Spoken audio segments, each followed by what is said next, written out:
이 시간 우리에게 주신 하나님의 말씀은 신약성경 디모데후서 4장 5절에서 8절까지의 말씀입니다. 제가 가진 성경으로는 347쪽입니다.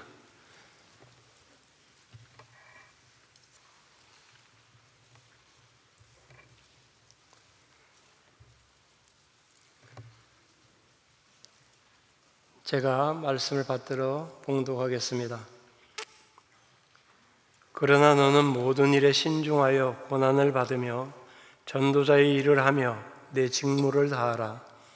전제와 같이 내가 벌써 부어지고 나의 떠날 시각이 가까웠도다. 나는 선한 싸움을 싸우고 나의 달려갈 길을 마치고 믿음을 지켰으니 이제 후로는 나를 위하여 의의 면류관이 예비되었으므로 주 곧 의로우신 재판장이 그날에 내게 주실 것이며 내게만 아니라 주의 나타나심을 사모하는 모든 자에게도 도니라. 아멘. 할렐루야.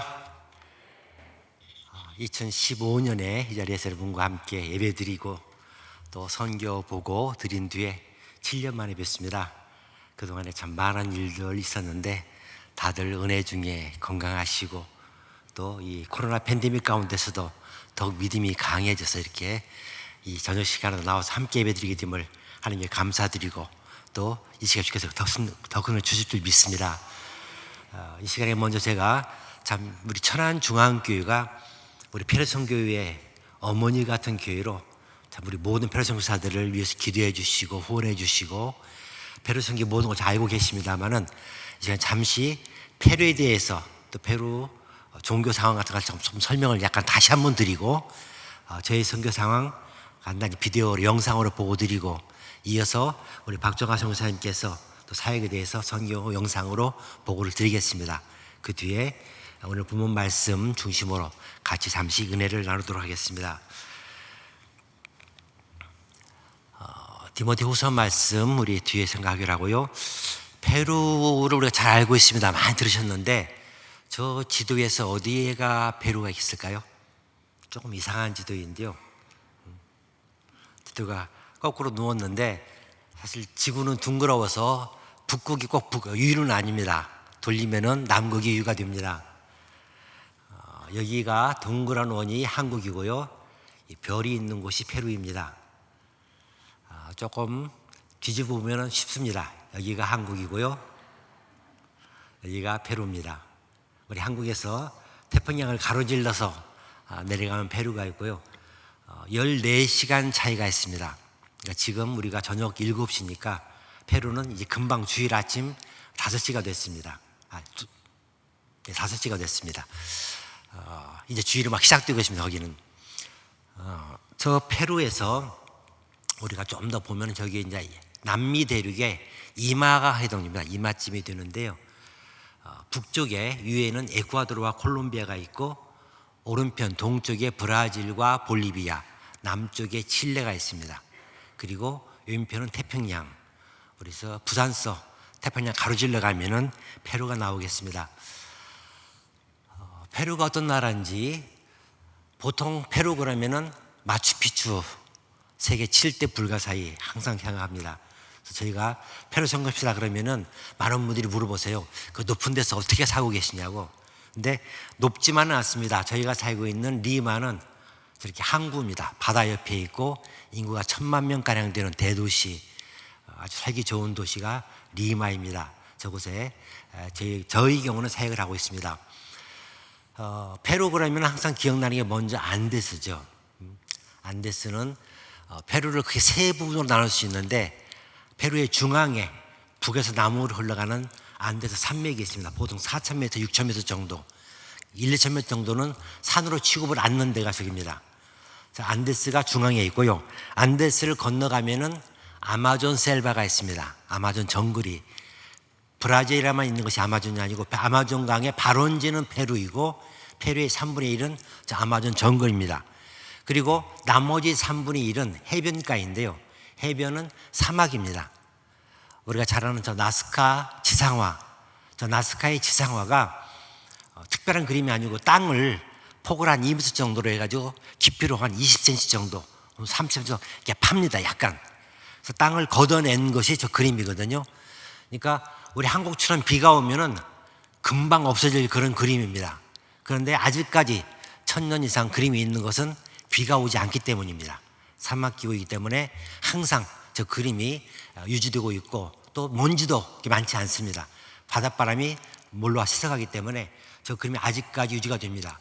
해변 쪽은 거의 저런 사막지대로 되어 있습니다. 그래서 해변가를 따라서 좋은 해변들이 많이 있습니다. 저희 배는 망꼬라라는 곳인데 아주 따뜻하고 서핑에 아주 좋은 그런 장소이기도 합니다. 저런 페루에 우리들이 가서 사역을 하고 있습니다. 인구는 지금 약 3,300만으로 통계가 되는데 베네수엘라 이민 난민들 한 150만 명도 가량 들어가지고 통상 저희는 3,500만이라고 말합니다. 우리 한국이 5천만이 넘었으니까 5분의 3 정도가 되겠고요. 면적은 한국보다 한 13배 큽니다. 그러니까 우리보다 인구는 적은데 땅은 13배가 많습니다. 아주 넓은 곳에 널널하게 살고 있는데 사실은 말씀드린 것처럼 아마존 그리고 안데스 사막, 그래서 사람이 사는 곳은 많지는 않습니다. 강 옆에 기후가 좋은 곳, 그런 곳에서만 사람들이 살고 있습니다.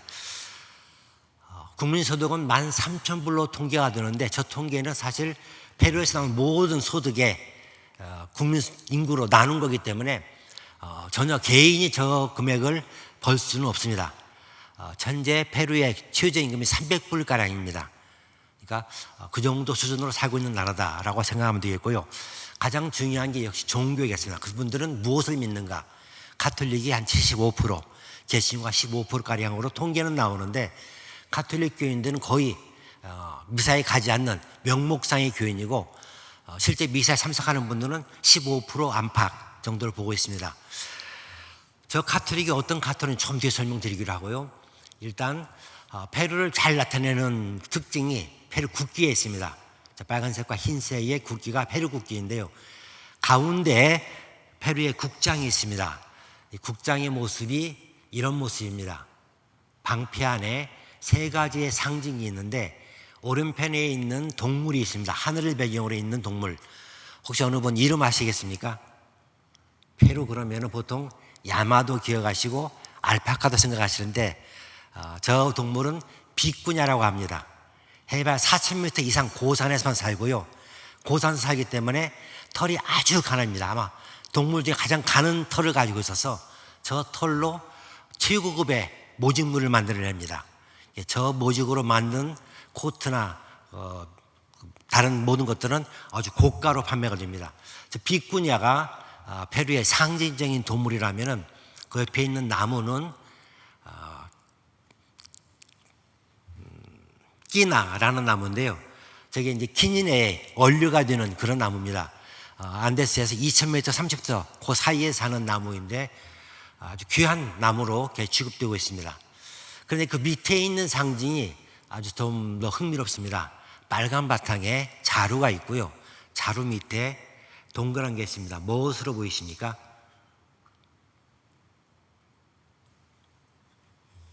저게 금화를 상징합니다. 금. 그래서 페루의 안토니오 라이몬디라는 분이 계신데요. 이분이 페루를 아주 잘 설명한 한 문장이 있습니다. 페루는 어떤 나라이냐? 페루는 황금 의자 위에 앉아있는 거지다 라는 표현을 썼습니다. 세계 금 생산의 1위, 구리, 니켈 또는 희귀 음식들, 희귀 금속들, 많은 자원들이 있는데 그 자원들이 제대로 개발도 안 되고 또 분배되지 않습니다. 그래서 페루 나라나 페루 국민들은 가난하게 살지만 그러나 엄청난 자원을 가지고 있는 나라, 그 나라가 바로 페루라고 볼 수 있겠습니다. 저 자원들이 지금 개발되면서 페루의 상황이 많이 나아지고 있습니다.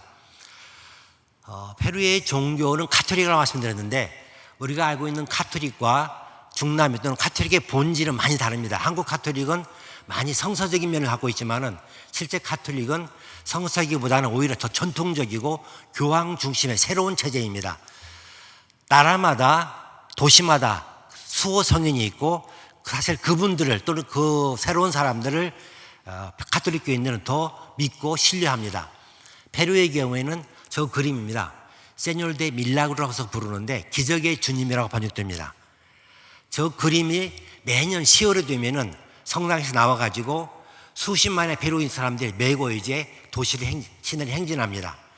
그걸 거의 한 달 동안 행진하면서 사람들에게 보여주고 거기 경배하고 기도하고, 그리고 이제 한 달 뒤에 다시 성당으로 돌아가는데요. 저 그림을 확대해 보면 이런 그림입니다. 저 그림을 그린 사람은 이 그림이 1650년대쯤에 스페인이 페루를 정복하고 잉카를 정복하고 쿠스코가 수도였는데 리마를 수도로 합니다. 그러고서 이제 도시를 건설하기 시작하는데 바로 그때 지진이 한번 있었답니다. 큰 지진이 있었는데 거의 모든 건물들이 무너졌는데 어떤 벽이 하나가 멀쩡히 남았습니다. 그래서 사람들이 저 벽에 뭐가 있는가 보니까 그림이 있더랍니다. 십자가에 달린 예수님의 그림이 있는데 그 건물에 살던 사람들은 아프리카 앙골라 출신의 노예들이었습니다. 흑인 노예들이 창고에 살면서 창고 벽에다 그림을 그렸는데 그 그림이 무사했던 겁니다. 그때부터 사람들이 그곳에 가서 경배하고 도저히 거기에 대해서 예배하려고 그랬는데 그 당시에 페루 총독과 그리고 로마 카톨릭이 금지했습니다.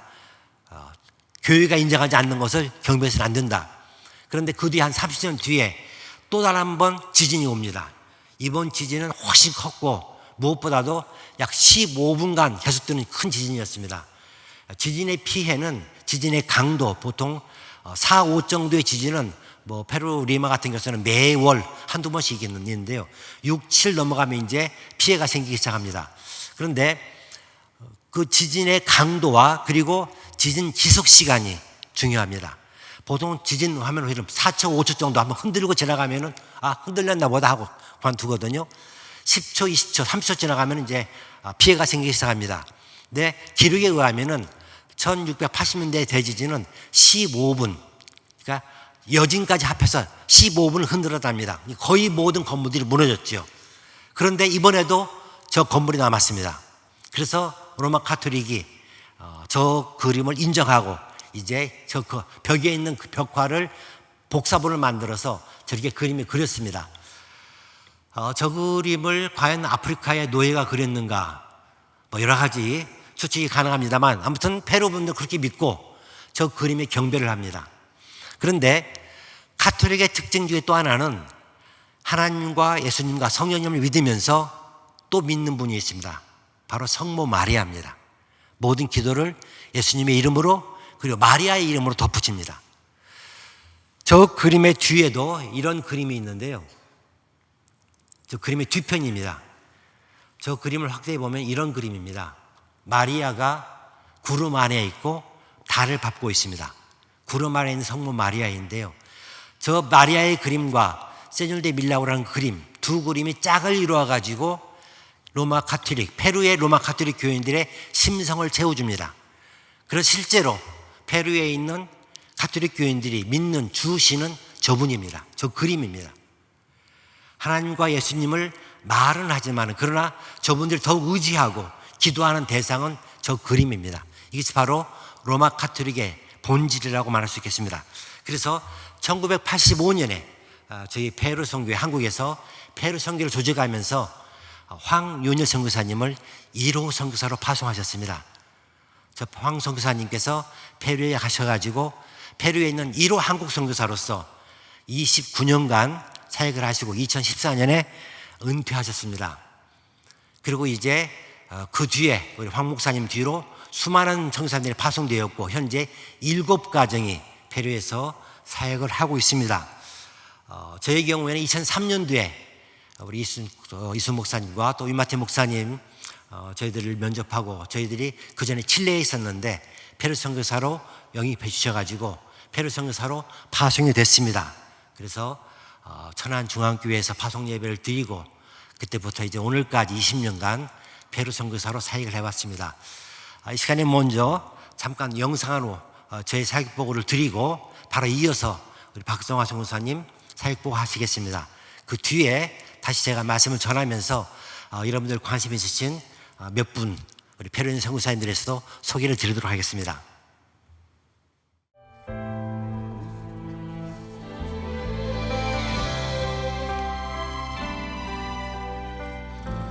저희는 1990년에 먼저 칠레로 파송됐습니다. 그래서 32년째 남미 사역을 하고 있고요. 저희가 출국할 때 두 아들 7살과 4살이었습니다. 처음에는 칠레 장로교회 목회 사역을 했고요. 산티아고에서 신학교 사역을 1년간 했습니다. 그러다가 때무코라는 도시에 가서 병원 사역을 다시 1년 하게 됩니다. 저 병원 사역을 통해서 많은 것을 배우고, 그리고 그 지역에 있는 마푸치 부족들을 섬기다가 그때부터 이제 마푸치 부족들을 위한 이동 진료 사역을 시작했습니다. 부족 마을 찾아가서 진료하고, 그리고서 마친 뒤에 2003년에 저희가 페루로 재파송이 되었습니다. 페루에서는 저는 신학교 사역을 하도록 파송이 됐기 때문에 페루 장로교회 목회자 양성, 그리고 신학교육을 받지 못한 페루 목회자들을 위한 재교육, 그런 사역에 주로 20여 년간 사역을 했고요. 그 와중에 또한 작년, 재작년 우리 팬데믹 기간에는 줌을 통한 비대면 교육을 할 수가 있었습니다. 동행해서 했던 사역이 이제 페루 목회자들을 함께 성경 공부하는 사역이 또 저희의 중요한 그런 사역 중에 하나입니다. 작년에 저희가 새로운 학교를 시작했습니다. 비대면으로 야간에 시작하는, 그래서 25명이 입학해서 지금까지 공부를 하고 있고요. 제 집사람이 의사이기 때문에 칠레에서도 의료 사역을 했고, 그 차량을 페루로 가져와서 처음에는 리마 외곽에 있는 빈민 지역들을 방문하면서 이 의료 사역을 했습니다.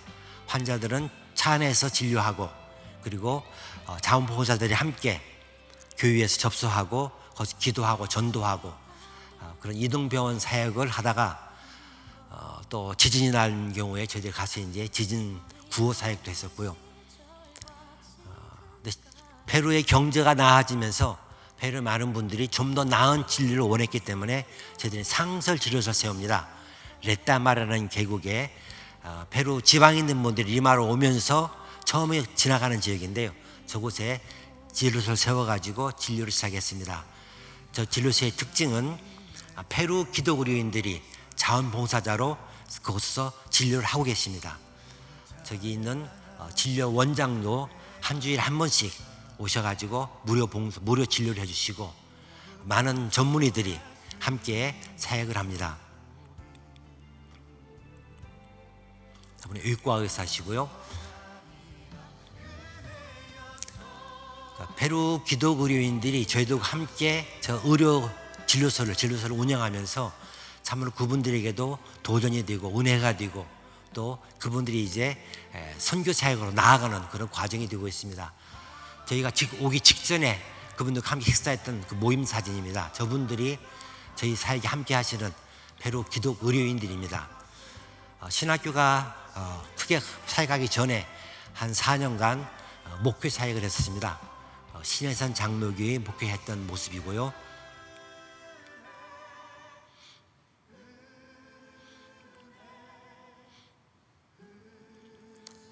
신학교 사역을 중심하다가 레따마리 진료소를 세우면서 진료소 주변에 교회가 없었기 때문에 교회를 개척했습니다. 그것이 감남산 장로교회입니다.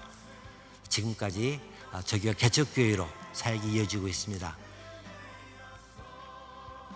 미국에 있는 선교부의 후원으로 페루 5군데 도시에 FM 방송국을 세워서 그 지역의 교회들이 라디오 방송을 운영하고 있고, 그리고 리마의 파시피코 기독교 방송 저희들이 협력하여 사역하고 있습니다.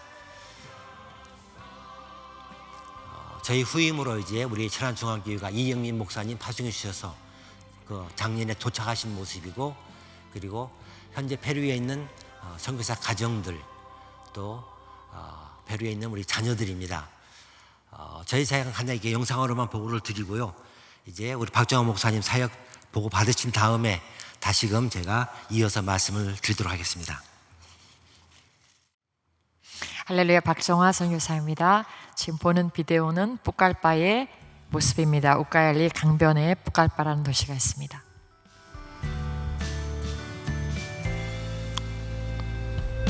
너와 나의 모습이 예수님 닮아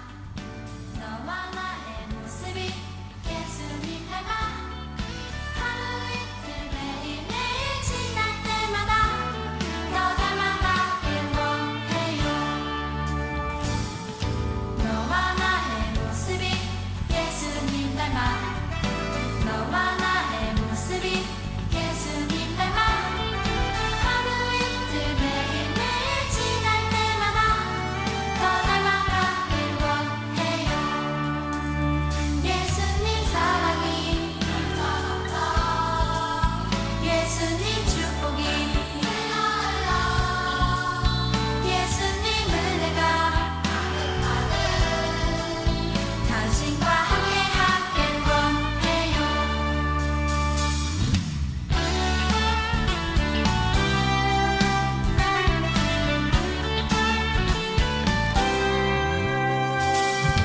너와 나의 모습이 예수님 닮아 너와 나의 모습이 예수님 닮아 하루 이틀 매일매일 지날 때마다 더 닮아가길 원해요.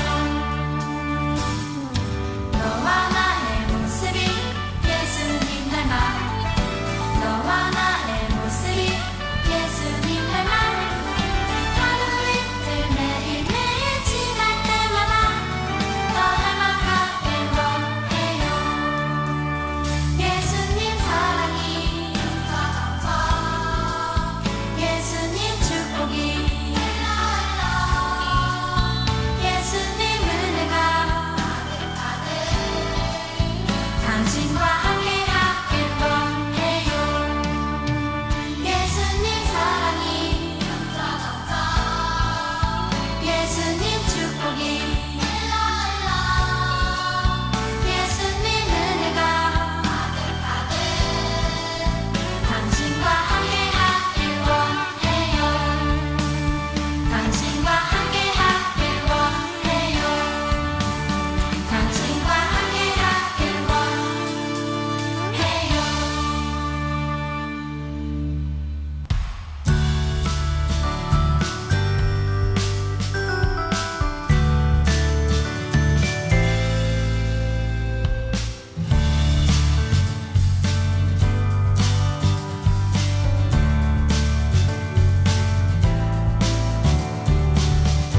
우리는 선할 일을 위하여 그리스도 안에서 지음심을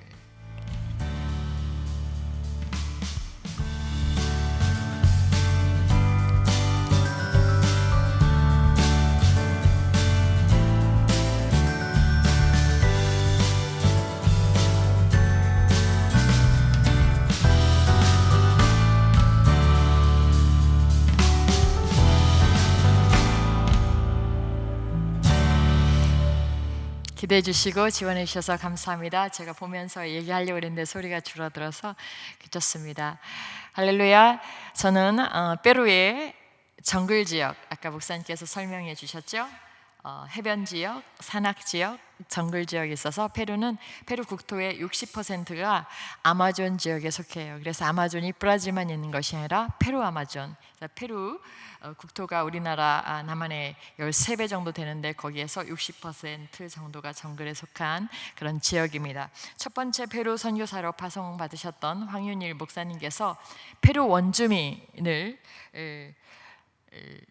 전도하고 복음화를 꿈꾸며 기도하면서 그쪽으로 들어가셨고 본인은 그 사역을 하시면서 사모님이신 구장의 선교사님께서 원래 교사셨고 학교를 시작하셨습니다. 그 학교가 지금까지 계속 성장해 와서 올해 개교 30주년을 맞이하고 고등학생들은 올해로 20번째 졸업생으로 이제 졸업을 하게 되었습니다. 비디오를 보시면서 성도님들께서 어떤 마음을 갖게 되셨을지 궁금합니다. 괜찮아 보이십니까? 그래요. 어떤 분은 괜찮아 보인다고 생각하실 수 있겠고 어떤 분은 또 30주년 된 학교인데 조금 더 나을 수 있을까? 이런 생각도 하실 수도 있을 것 같습니다. 그런데 대부분은 저를 포함하여서 이 비디오를 보면서 괜찮은 것 같아. 겉으로는 저는 그렇게 생각을 하지만 사실 속으로는 이 비디오를 보여주기가 굉장히 마음이 불편한 마음이 한쪽에 있었습니다. 그동안에 주님의 은혜로 지금까지 계속 이 선교의 여정이 되어 왔고 앞으로도 호산나는 계속해서 성장해 갈 것인데 제가 이렇게 말씀드리면 될까요? 풋갈바도 디지털화 되었다. 풋갈바 아이들도 오지 핸드폰 쓴다. 지금은 인터넷 글로벌 사회가 되어서 전 세계에서 일어난 일들을 한국 아이들이 공부하는 것들을 그 아이들도 들어가서 공부하는 또는 공부해야 되는, 공부하고 싶어하는 그런 시대를 살고 있습니다. 맨 처음에 호산나가 세워질 때 황윤일 목사님 첫 번째 선교사가 페루에 가실 때 페루의 1인당 국민소득은 835불 정도였습니다.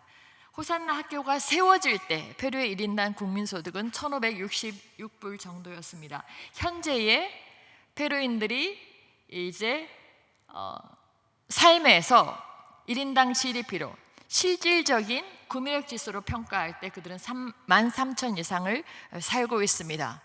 그렇게 잘 살았습니까?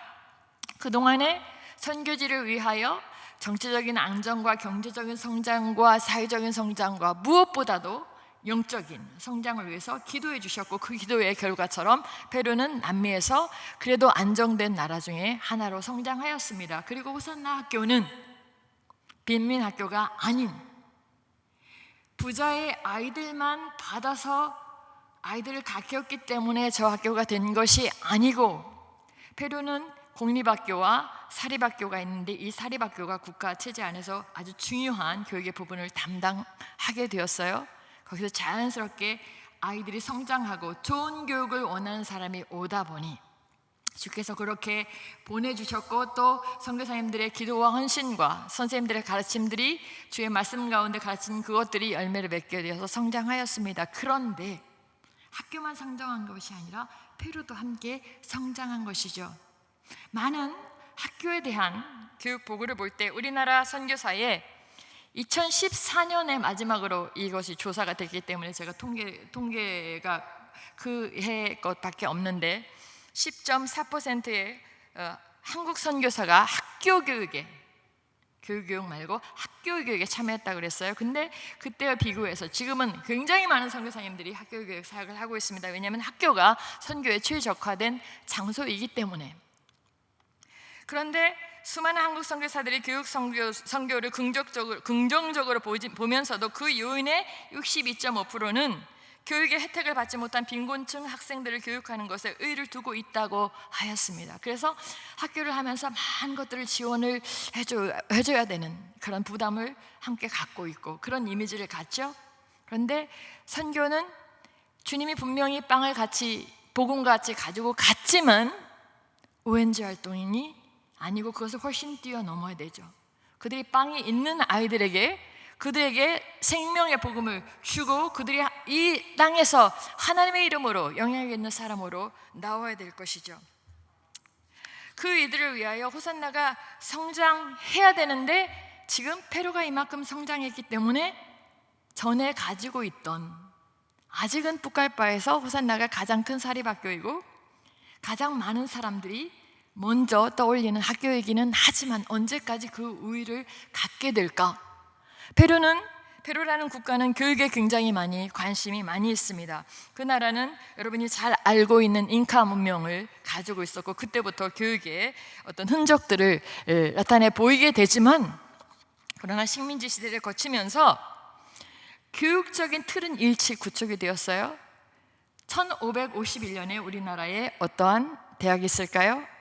조선시대에 교육의 형태가 있죠. 그것도 아주 중요한 기관이라 하죠. 1551년 남미에는 5월 12일에 남미의 최초의 대학이 세워지는데 산마르코스 대학입니다. 그리고 그 16세기, 17세기, 18세기를 거치면서 계속해서 유럽의 교육의 체계가 들어오는 것이에요. 물론 그것이 일반 보통 시민들에게 다 혜택이 주어지지는 않았습니다.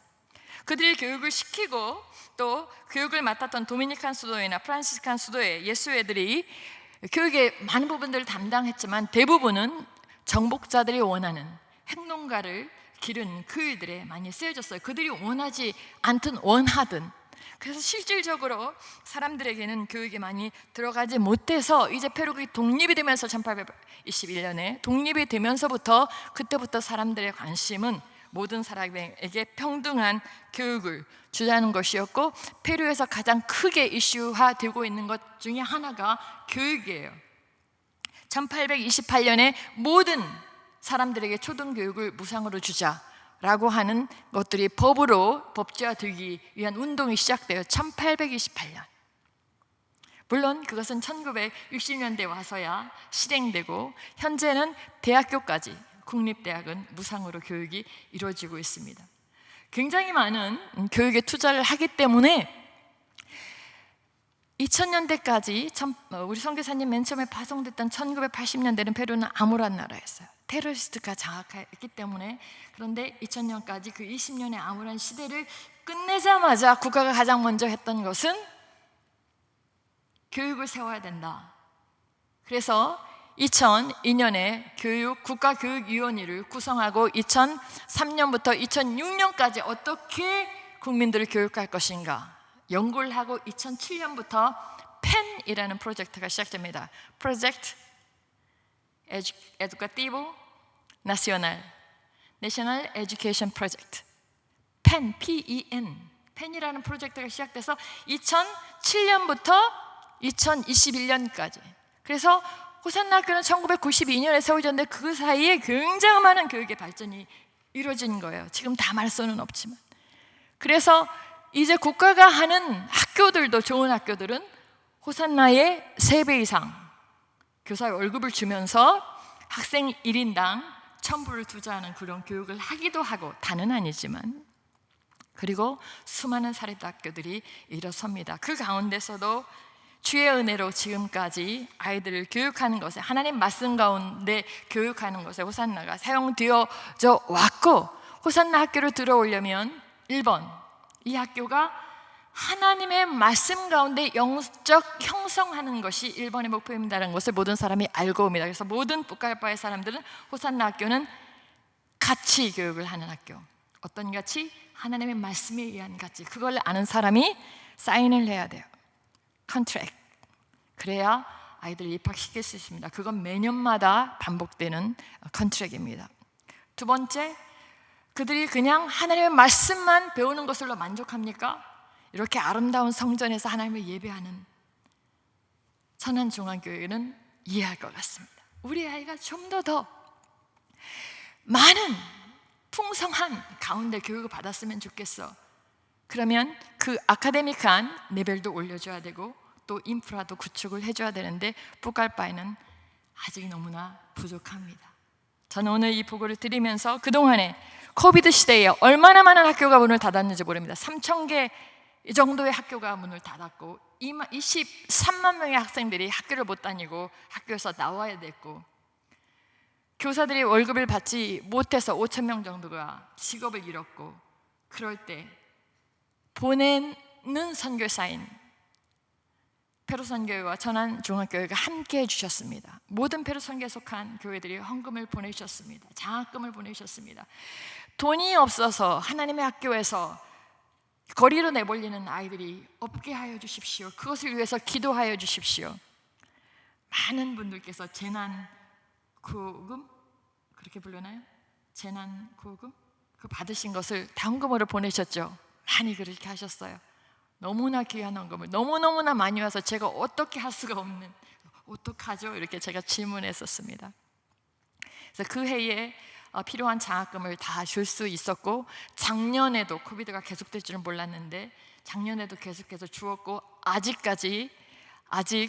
정상화되지 못했기 때문에 그 헌금들은 장학기금으로 기축이 되어서 이제 모든 아이들이 함께 사용하고 있고, 그 다음에 수많은 교사들이 아팠어요. 어떤 교사들은 원래 심장이 약하고 그런 병이 있어서 코비드를 막 몇 번씩 걸리는 거예요. 한 번 걸리면 4주, 5주, 6주.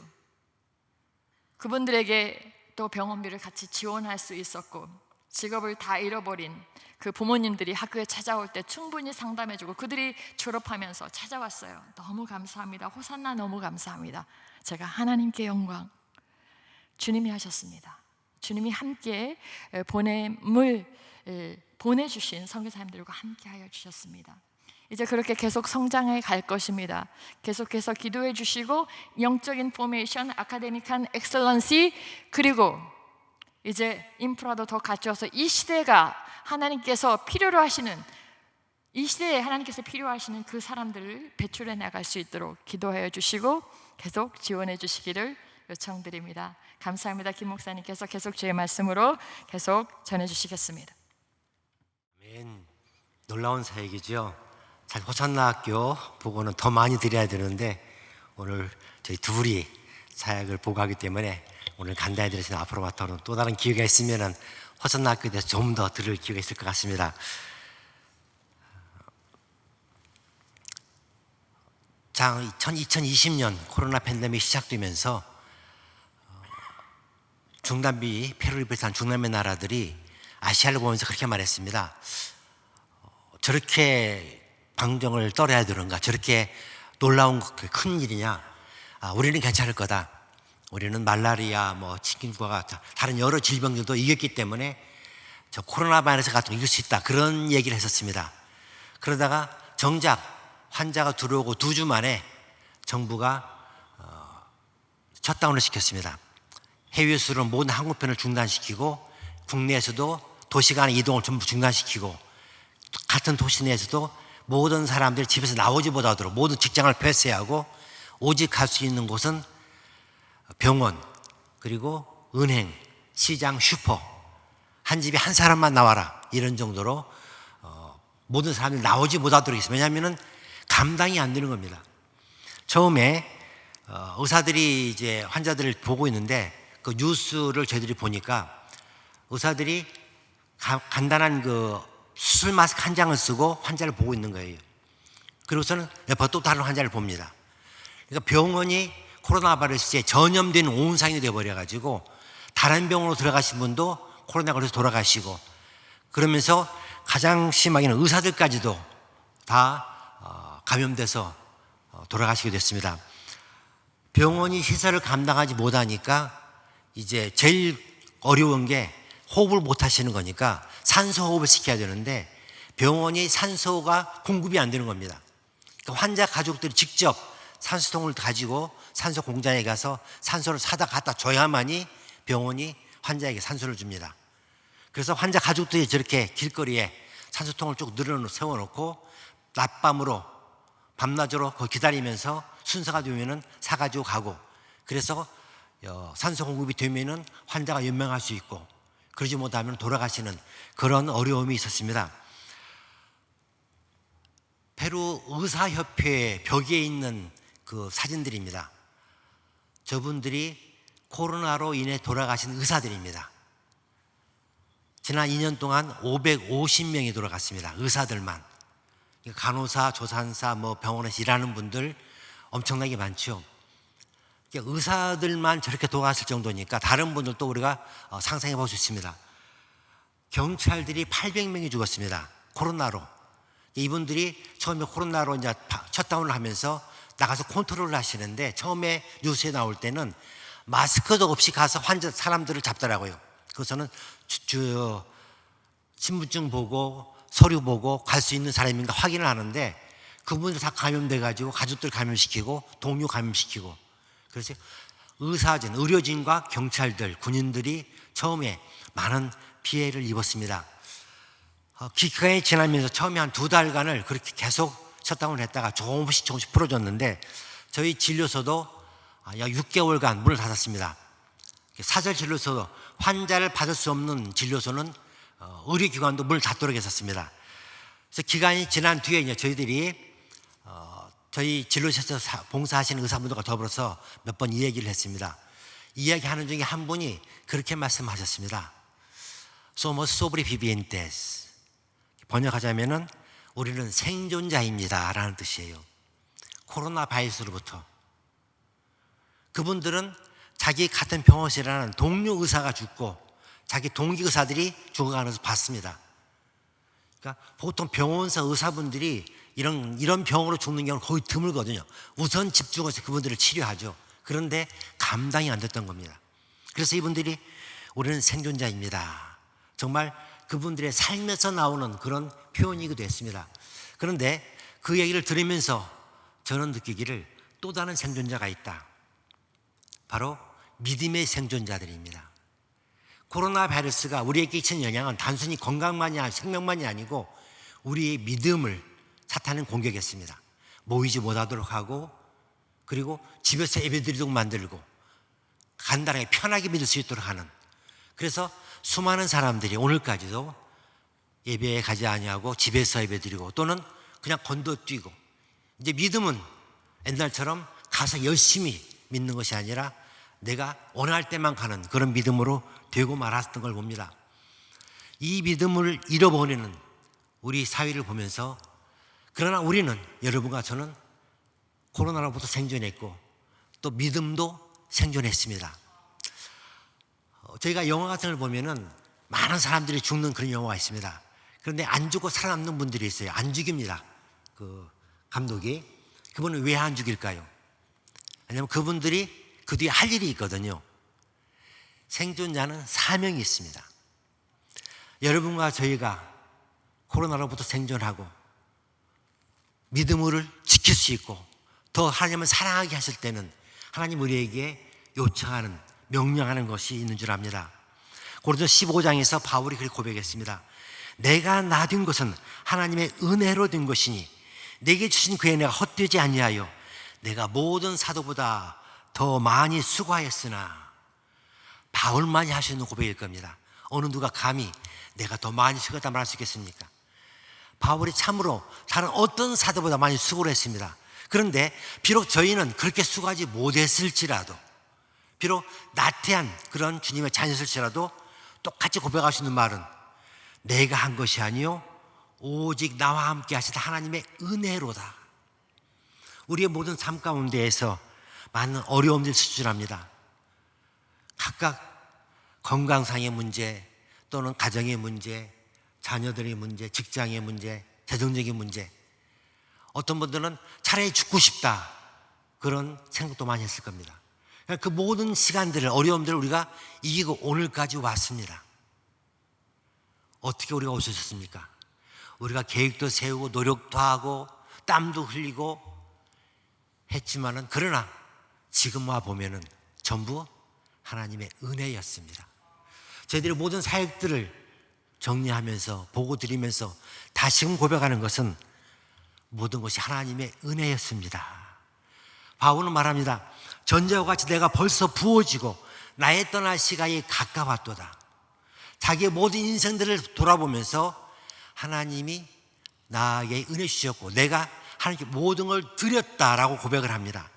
바울의 모든 삶처럼 우리 모든 삶과 우리 삶의 열매도 참으로 온전히 하나님의 은혜였다고 이 시간에 고백합니다. 우리가 잘 아는 은혜라는 찬송의 가사처럼 내 삶에 당연한 건 하나도 없었던 것을, 우리는 그저 이게 당연한 거다, 숨 쉬고 먹고 살고 일하고 일한 열매를 거두고 당연한 것처럼 보이지만은, 그러나 믿음의 눈으로 보면은 결코 당연하지 않았습니다. 하나님의 은혜였습니다. 오늘까지 여러분과 저희들은 하나님의 은혜로 살아왔습니다. 그 하나님의 은혜는 결코 어제로 맞춰지지 않습니다. 오늘 이 순간에도 주님은 같은 은혜를 더 부어주고 계십니다. 지금 이 순간에 우리에게 어려움이 있고 고통이 있을 수 있습니다. 그러나 하나님의 은혜는 지금 이 순간도 우리와 함께 있습니다. 바울은 나는 선한 싸움을 싸우고 나의 달려갈 길을 마치고 믿음을 지켰으니, 옛날만이 아니고 순간순간마다 바울은 이러한 삶을 살았습니다.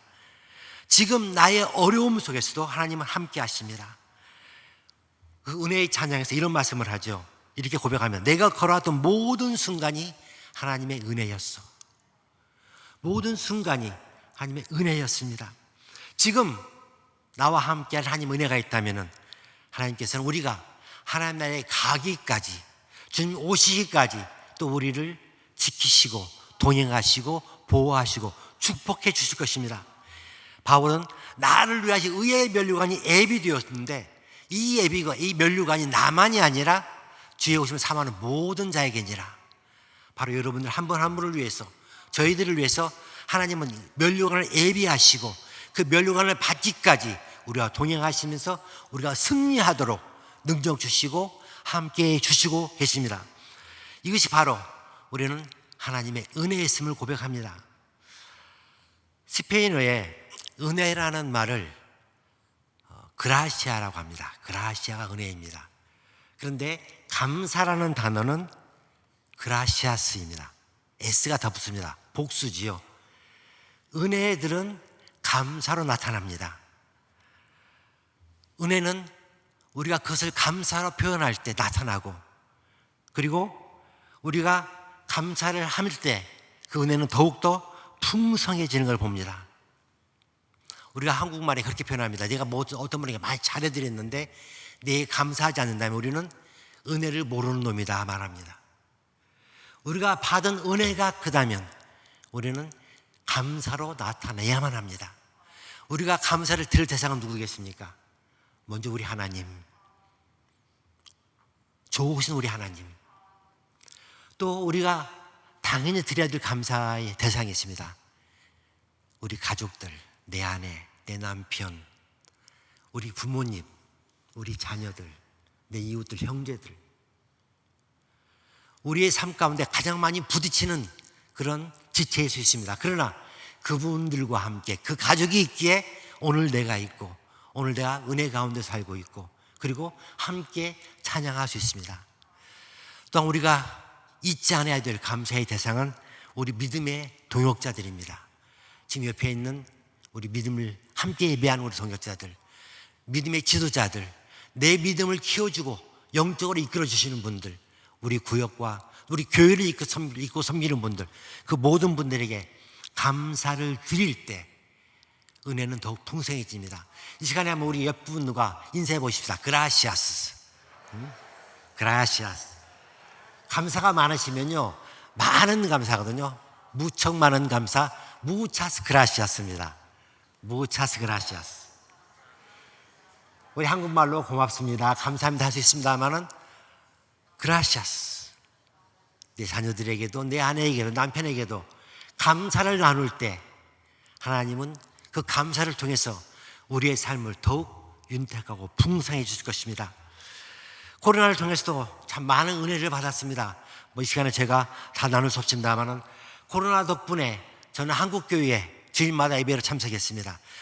우리 페루 교회들도 똑같이 거의 6개월 이상 예배를 못 드리게 했거든요. 그때 주일마다 한국교회 예배 드리고, 오후에 밤에는 우리 페루교회 비대면 예배 드리고, 우리 신학교도 이 비대면으로 말미암아서, 이 코로나로 말미암아서 능률이 성장해가지고 지방에 있는 학생들에게도 복음을 가르칠 수 있는 그런 기능이 활성화됐습니다.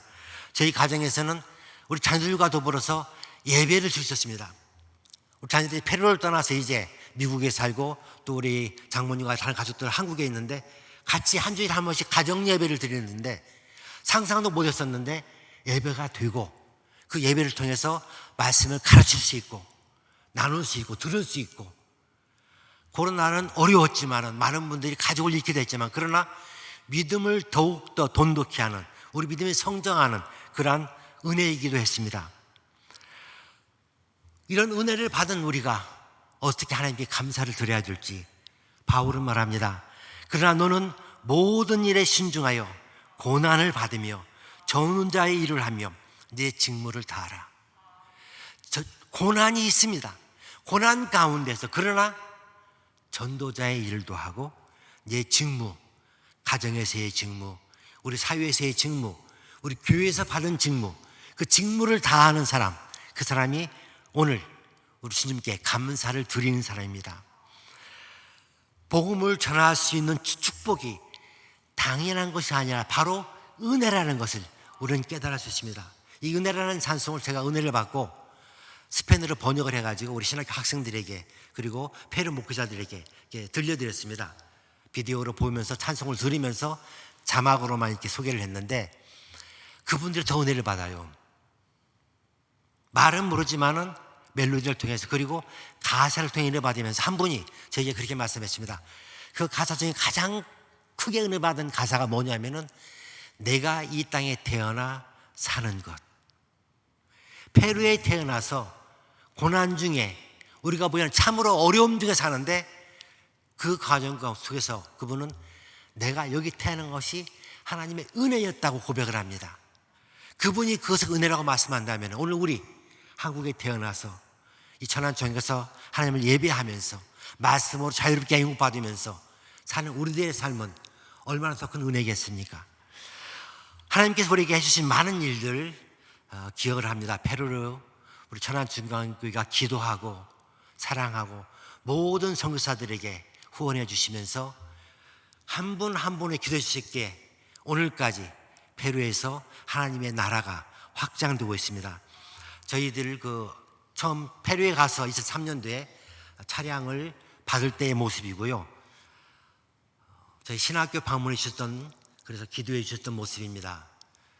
우리 김현권 선교사님이 개척하신 가셀센 주님의 집 교회 방문해서 우리 같이 예배드렸던 모습이고요.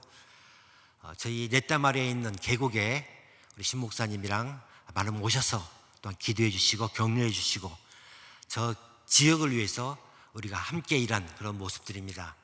우리 진료센터를 방문해서 기도해 주셨던 모습입니다. 우리가 해왔던 모든 사역들 주님께서 은혜로 이끌어 주셨고 더욱 풍성하게 만드실 줄 믿습니다. 작년 10월에 우리 천안중앙교회가 저희 후임으로 우리 이영민 선교사님 가정 파송에서 리마 공항입니다. 처음 도착해서 찍은 사진이고요. 식당에서 우리 페루 선교사들이 환영식을 했습니다. 우리 자녀들 여러분들이 눈에 익은 우리 아이들 모습이고요. 또 잘 아시는 분이시죠. 지금 참 보람있게 힘을 가지고 참 사랑을 가지고 많은 분들이 우리 장로님 찾았어요. 장로님이 한동안 안 보셨을 동안에 언제 오시느냐고 그렇게 기다렸던 분입니다. 저희 진료센터에서도 한방으로 침으로 사역해 주시고 계시고 또 가정을 방문해서 사역하시고 여러분들이 기도 가운데 천안중앙교회가 준비하는 일꾼들이 바로 페루에서 섬기며 복음을 전하고 있습니다. 현재 페루에서 사역하고 있는 선교사들의 모습과 그리고 우리 자녀들, 저 아이들이 성장하면서 페루 교회도 성장하고 그리고 페루에 온전한 하나님의 교회들이 세워져 가고 있습니다. 오늘 우리가 함께 예배 드릴 때 여러분들께서 오늘까지 기도해 주신 페루 선교, 페루 선교사들, 페루 교회들이 여러분들께 이러한 열매를 맺습니다. 보고 들을 수 있는 것은 바로 하나님의 은혜가 있었기 때문입니다. 이 하나님의 은혜가 여러분의 삶 가운데 있고 여러분 개개인의 그런 삶과 가정 가운데 우리 천안중앙교회 가운데 페루 선교회 모든 교회 가운데 그리고 페루 선교지 가운데 있는 것을 믿습니다. 기도드리겠습니다. 좋으신 아버지 하나님, 오늘까지 주께서 저희들에게 크신 은혜로 사랑으로 인도해 주시고 보호해 주시고 풍성한 축복으로 채워주셨습니다. 아버지 감사합니다. 주님께 드리는 우리의 감사가 말로만이 아니라 우리의 삶을 통해서 그리고 우리의 가족들과 더불어 이웃들과 더불어 우리 교회 안에서 표현되게 하시고 선포되게 하시고 열매 맺게 하여 주옵소서.